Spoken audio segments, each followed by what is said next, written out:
Hello everyone, welcome to our April Masterclass. A little different circumstances here, being on my own, but I wanted to talk to you a little bit about what's transpired. I've just been so pleased with how everyone has adapted. I've noticed two changes in your playing, and one great thing I'm seeing is everyone is making their own notes in the music. They're marking up their own music, and that's really what you should be doing, not waiting for a teacher to do it for you. So I love how detailed everyone is at marking their music. And the second thing is everyone is really listening. They're taking direction. We have to take a little more time, but because of that extra time, there's a great focus. Everyone is focusing on the direction and following those directions really well. So thank you for adapting really remarkably well. You're going to get an 8-slide PowerPoint as part of this masterclass. And so today I'm going to explain the two assignments in that. The PowerPoint has been formatted for 3 different levels of difficulty. And just do what you're comfortable with doing. You'll notice that it's introducing chords by how they look, and we've talked about this a lot. But I want you to know what you can do in the 3 stages of learning those chords. You know, every good musician knows their chords really well. They recognize them in the music, and it's the roadmap that carries them through the music. It will help you learn your music better. It will help you voice. Chord harmonic progressions tell you where to crescendo, where to decrescendo, points of arrival. So it's critical that just part of learning the notes, part of learning the rhythm, part of learning how to play well is learning your chords well.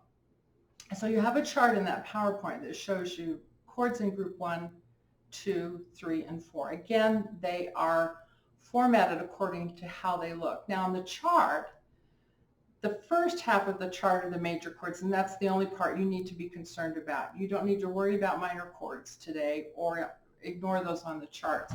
So remember, chord group 1 is C, F, and G. And for a beginner, it's perfectly fine and really wonderful if you can play a simple arpeggio in all of the chords of group 1. That's all you need to do. And pick a chord group a day. Chord group 1, all white notes.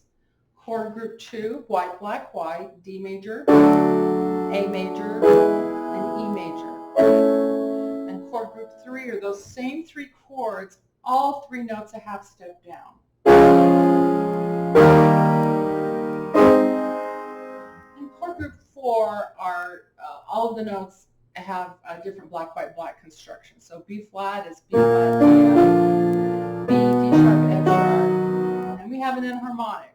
We can either call it an F sharp, all black notes, or G minor, G flat, all black notes. And those are your 12 major chords. Every day choose one group, in addition to the scale assignment that you may have. And again, beginners can say you're in group 2. It's perfectly fine to just do hand over hand. As you feel more comfortable, try more octaves.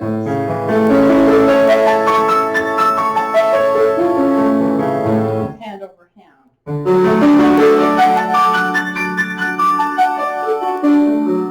And for advanced students, it's parallel motion, hands together.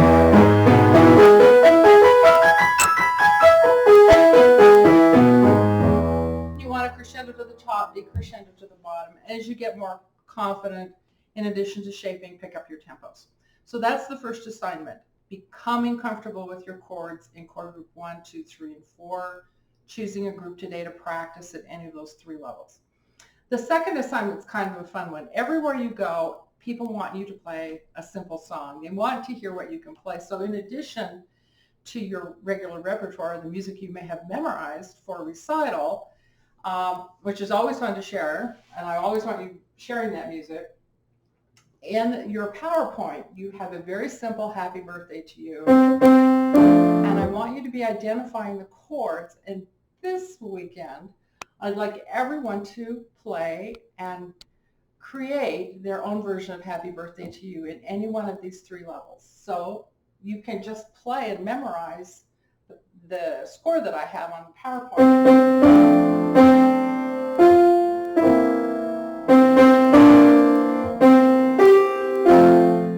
Now you can just play it straight up like you see on the score. And you just simply have that F chord repeating over and over. Occasionally a 5/7, a fragment of a 4 chord, back to 1, 5. Now to give it a little more interest for those intermediate students, try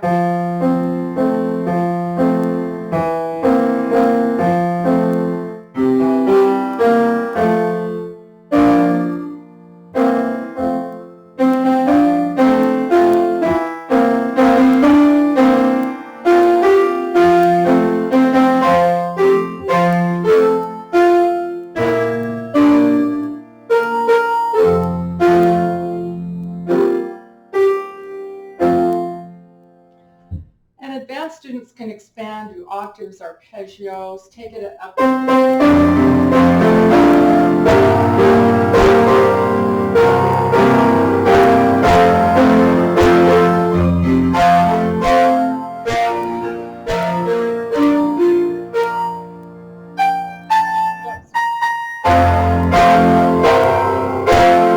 So be creative, add arpeggios, add octaves. But I want everyone to be able to play their own version of Happy Birthday to You, and you'll be the favorite person in the crowd. It's something you'll use your whole life.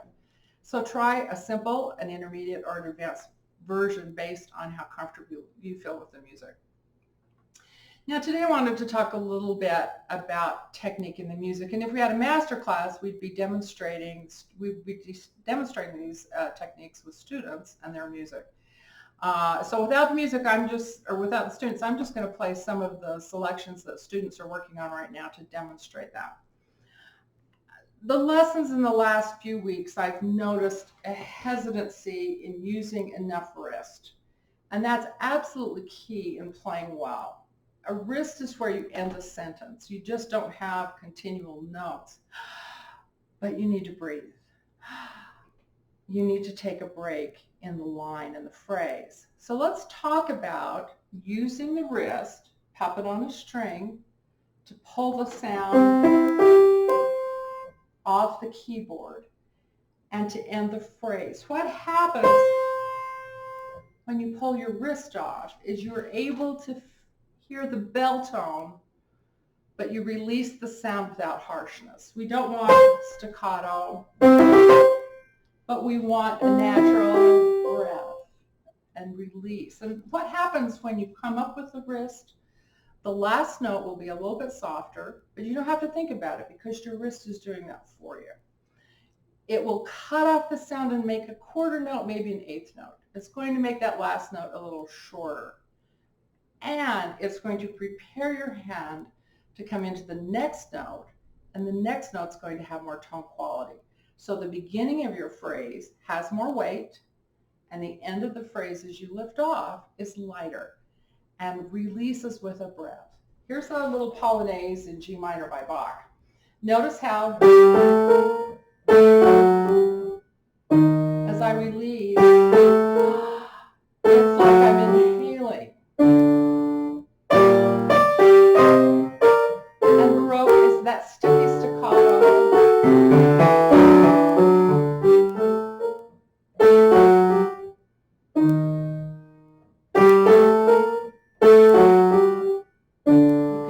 How that cutoff allows me to drop in and emphasize the first part of the phrase. Now if we pick up the tempo,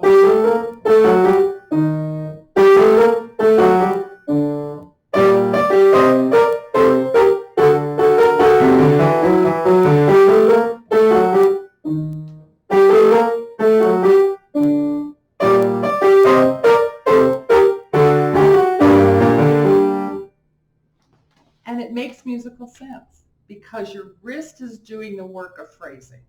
It's nothing that you think about, but the engineering of your hand is creating the sound. So in Baroque, we expect those shorter phrases, and that's pretty typical in Bach, Handel's music, Rameau, Scarlatti, all the Scarlatti sonatas, you're going to have really short phrases. Now, I've selected a sonata in a classical period that Cooper's playing. And this was something that came up in our lesson, Cooper, this week. Because it is written with a phrase line up, but that doesn't make any sense if you just play it and then you play two separate phrases. So classical music, you're going to start combining those phrases into something that's more about a measure and length, and then it makes musical sense. So rather than dividing it, that makes musical sense. That's a complete phrase. And then again, those up motions, rather than hard, lifting. Now I want you to watch my wrist. I'm going to play through about the first 8 measures of this.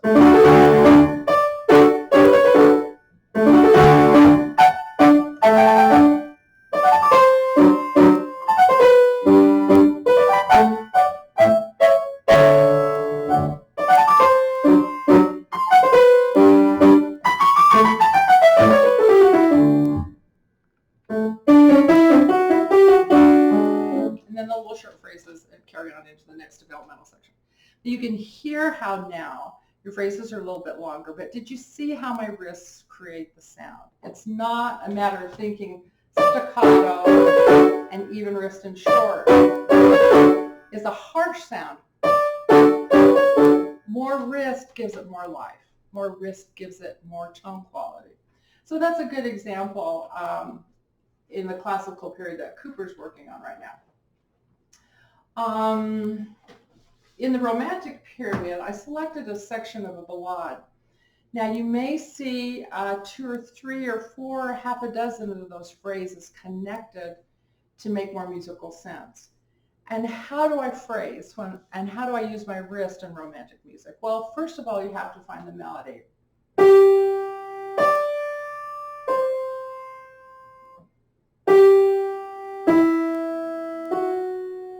It's a long melody.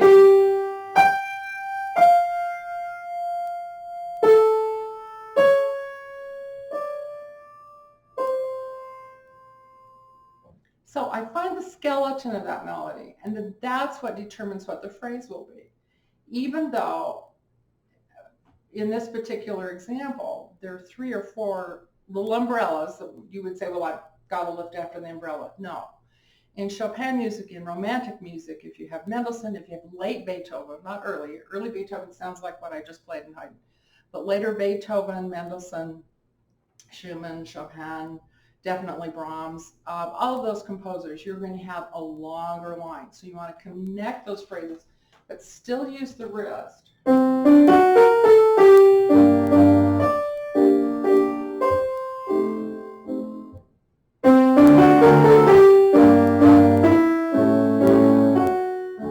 Listen for that break.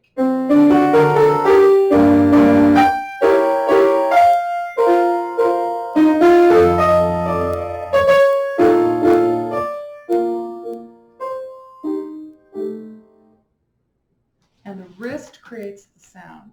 Not only am I leaning into the notes in the points of arrival or the middle of the phrase and giving the notes more weight, but as I come to the end of the phrase, I pull away sound and I pull my hands off the keys. So get used to breathing on the keyboard with your wrists, whatever the assignment.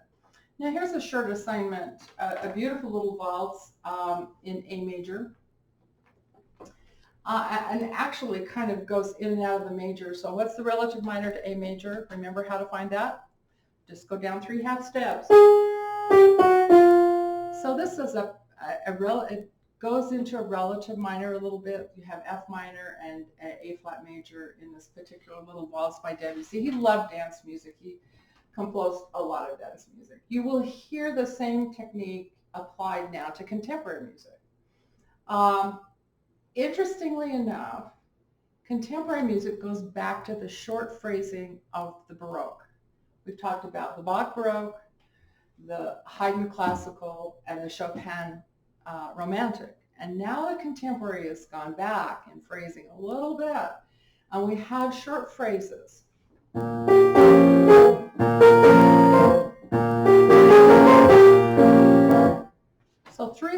phrases that begin this waltz, and then a long, expansive romantic phrase to follow.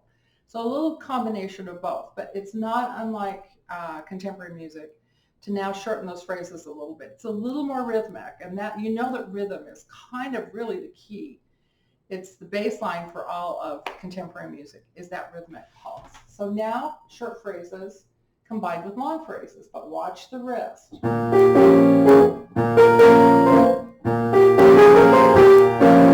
Now the long phrase.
And it is just lovely. It's spectacular. But you hear the long phrases, and in this particular case, the left hand now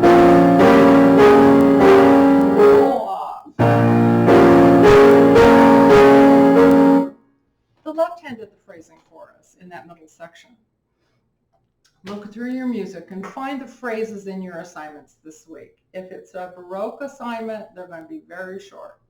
If it's classical, it's going to be a little bit longer, like we combined for Cooper this week. If it's romantic, like Chopin, find the melody first, build the phrasing around that. And then if it's contemporary, like in Debussy's case, it's going to be a combination of the short and the long phrasing, but always with a point of arrival. Now let's talk about making the most of your practice time. Let's shift gears a little bit. When you don't have that notebook, but you do have that list that I'm sending you nice detailed lesson formats to practice from. I encourage everyone to do your practicing in the morning. You have a little more flexibility now. You don't have to wait till after school. And I know you have morning Zoom classes and Skype lessons and things you have to connect to, but anything you can do in the morning is going to be much more productive. Follow the practice plan. It's so important to follow what I send out and work through. And if you don't get to the bottom, then the next day do the warm-up at the top and then go right to where you left off so that you're not always missing those last assignments at the bottom of the sheet. Take breaks. You can divide into 2 sessions of practice. You don't need to do an hour at once. You can do a half hour, 45 minutes, and come back and do another 15 or 30 minutes later. Divide and conquer is the way that you always become a good musician, but divide and conquer is the way that you will also solve the problems in the score. Just being consistent. Now, I have picked the sonatina that Brooklyn's working on. And we worked a lot on the rhythm this week, and I thought this would be a perfect example of how to apply your practice time. Before I even play a note, as a student, I want to look at it and find the key signature. And guess what? It's in the same key as Happy Birthday to You. It's in F major. And if I can find an F chord and a B flat major, which is my 4 chord, and my 5, 7, C7, and back to my 1 chord, if I can find those 3 chords in this very structured and diatonic, meaning when I say diatonic, it means it's going to follow predictable harmonic progressions, like a 1, 4, 5, and 1. That's a diatonic piece. So I'm looking through, and the whole first line, the left hand, is just 1 to 5 to 1. There's that F chord, and F chord going to C, C chord, C7, back to F. So it's pretty straightforward. I don't have a problem with the first 2 lines with my left hand. And you can count and play that alone. I like to build a piece from the bottom up. always learning the patterns in the left hand first so you can kind of play on autopilot. Don't take more than 4 to 8 measures. 2 if you need to. It's fine to just practice 2 measures and close the book and say, you know, good job, Jason. I got those 2 measures done perfectly today. That's an excellent thing to do. Just make some progress. But in this case, it's simple. There's 1 to 5 to 1 for 8 measures. Now, what are the technical problems? Scale. Where does it begin? And where does it end? It's got to be flat in it, so it's an F scale ending on the 5, ending on the 1. It's not ending on 1, it's ending on the 5, which in this case is C. So I know where I start and I know where I end. There's another scale, still an F scale, but I'm starting on that 2 and ending on the 2, which is a G in the key of F, so I know where I'm beginning and ending on that scale. And then the rest are just fragments. They're just scale fragments and half-step and chromatic motion. So divide and conquer. I found the technical problems. I found the scales. I found the chords. The last thing I pay attention to are the triplets. And I say, oh, that's a little tricky. I want to make sure my fingering's right. Third finger on top in descending triplet. Look at my third.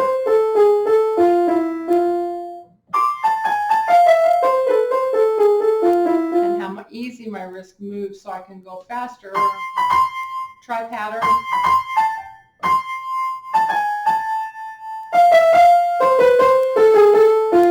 You can do little rhythmic patterns or staccato. You can come to that little pattern with a lot of varying touches, and that'll help you learn it a lot quicker. So that's everything. I've got a 1 chord, and I'm going to go very slow. It's all light staccato because it's classical.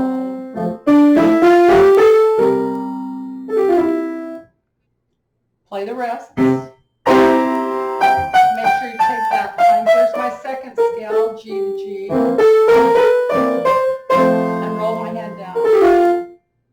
So motions, and here's my triplet. Parallel 6 in the left hand. Accent. Now we have little slurs.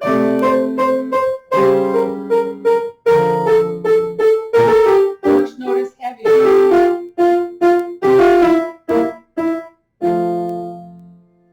Now I've identified all the technical problems.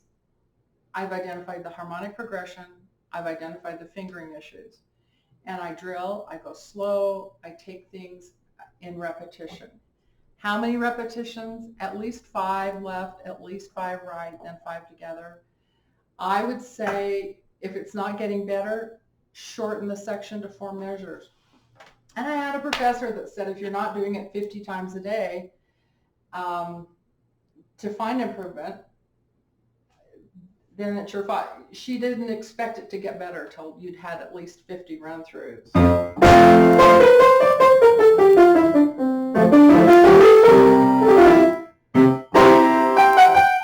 Again, wrist.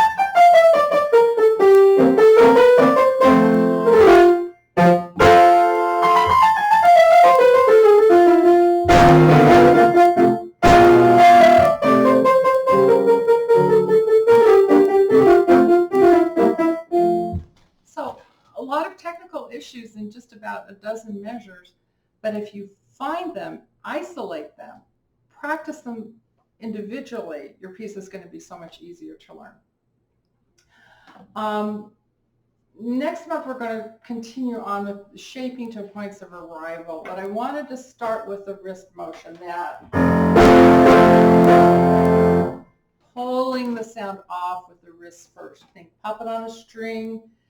In your practicing over this next month, everyone be thinking about the motion and the engineering that creates the sound.